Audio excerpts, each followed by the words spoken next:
And this is another paradigm, but from my perspective I don't like to make it as event driven paradigm.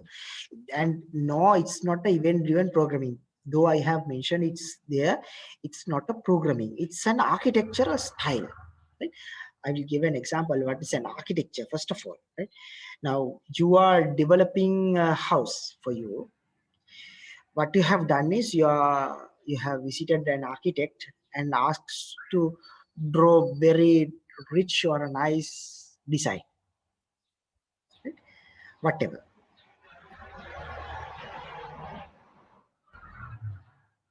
If you have questions, I'll ask in later. Ask me later, please. I'll explain encapsulation back again. Right, little bit. Give me some time. I'll back again because I have to complete this one. So now we'll start again. Now, what is event-driven architecture is? It's an architectural style. I'll give an example. Now you want to develop a house, right? Now you want to develop a house.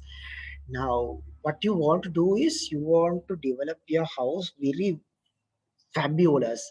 There should be a swimming pool and everything should be there, like very, very fabulous. Now your architect would design the house according to your requirement. Based on the requirement only, the architecture will define.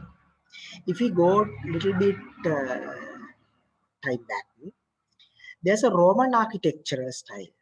If you visit Sri Lanka, you may see different places in Roman architectural style. It has a special style, right?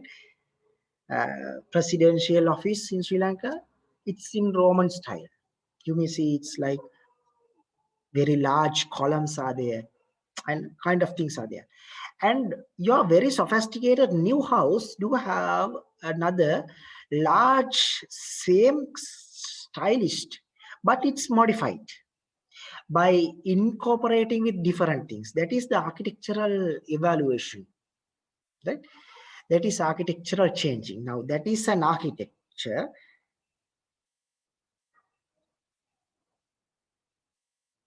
Right, that is architectural concept, right? So this architectural concept is defining this architectural structure or how your components are located. Now your house is designed for two people, yourself and your spouse. Now initially your requirement is that, so you have defined your scope to your architect, and you have developed a house. Now, according to the requirements changing, your architecture should be changed. Think now you married and your spouse is you are living, and you got twins. Now your space is insufficient. In that case, your architecture should be adaptable to the environment. So if it is a physical environment, it's really hard, right? You have to define new space for your kids.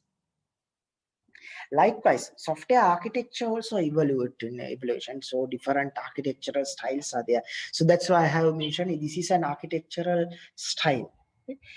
Under the event-driven architecture, what is event-driven architecture is if there's some action happen, any significant occurrence or change in the state from system or hardware.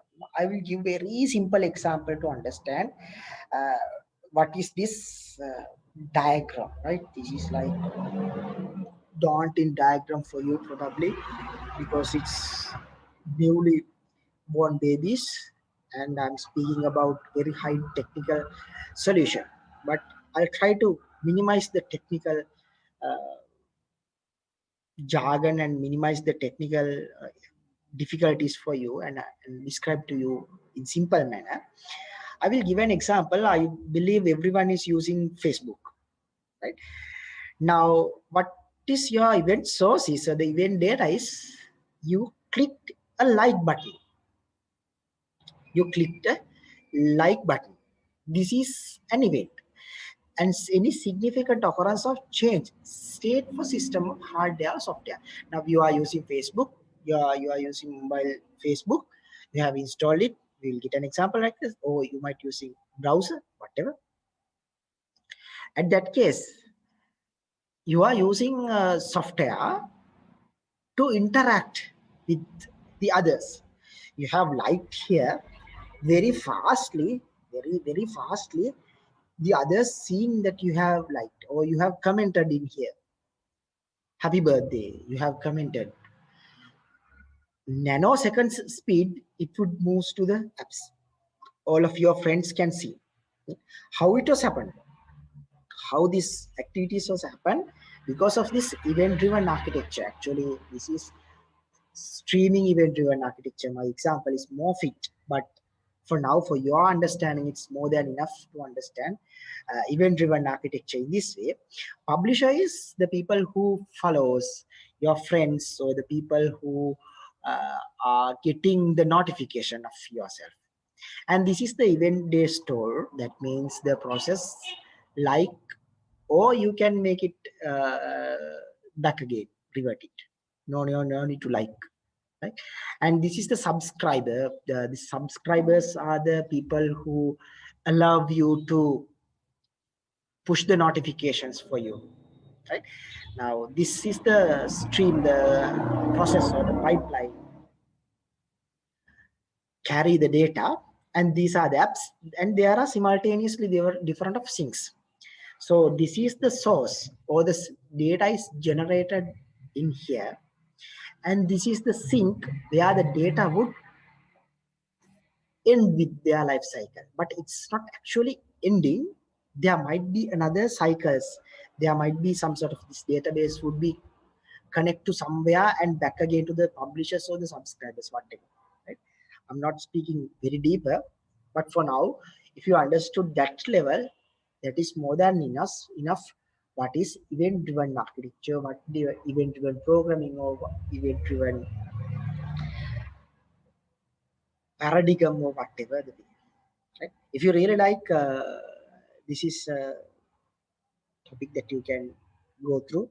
I have extract this text from here. Like I will give an example like Kafka. Probably you haven't heard for now.